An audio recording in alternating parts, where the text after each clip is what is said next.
अस्सलाम वालेकुम हाज़रीन ऐं नाज़रीन। ड्रामा सीरियल दुलाब जी अॼु हिकिड़ी ख़ासि अपडेट तव्हां सां शेयर कंदासीं। वरी ख़ासि कीअं तव्हां सोचे रहिया हूंदो, इहा तव्हांखे अपडेट्स ॿुधाईंदासीं हिन नंढिड़े वीडियो में। दोस्तो मां तव्हांखे ॿुधाईंदो हलां, मंसूर खान जॾहिं छोकिरी खे वापसि कंदो राज़न ऐं ककरनि ॾांहुं, त इन छोकिरी जो मंसूर खान जे मथां भरोसो ख़तमु थी वेंदो। मंसूर खान उनखे मुतमइन करण जी वरी कोशिशि कंदो, उनखे सम्झाईंदो इहो तरीक़ो ग़लति आहे जेको असां अमल कयो हुयोसीं। अगरि मां इहो अमल कयो त मूं ग़लती तस्लीम कई, तूं बि तस्लीम कर।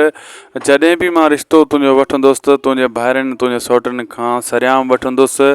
बाक़ी इन अमल सां बदनामी ॿिन्ही जी थी आहे ऐं तोखे हू मारींदा कोन, ऐं तोखे मां इन लाइ वापसि कयां थो त मसइले खे खुटाइणो आहे। पहिरियां त हू जो भरोसो ई उठी वेंदो छोकिरी जो मंसूर खान जे मथां ख़तमु थी वेंदो।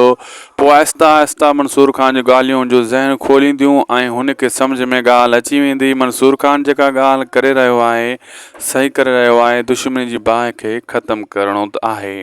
ऐं राज़न ककर वारा जॾहिं हुनखे वठी ईंदा घर, हुनजे मथां एॾो त सख़्ती कंदा, मारींदा कोन, बाक़ी ॿी हर हालत उन सां कंदा। इन जे करे मंसूर खान सां वाइदो ॾींदा आहिनि ऐं भले साईं ते हथु रखंदा आहिनि, इन जे करे हुनखे मारींदा कोन्हनि।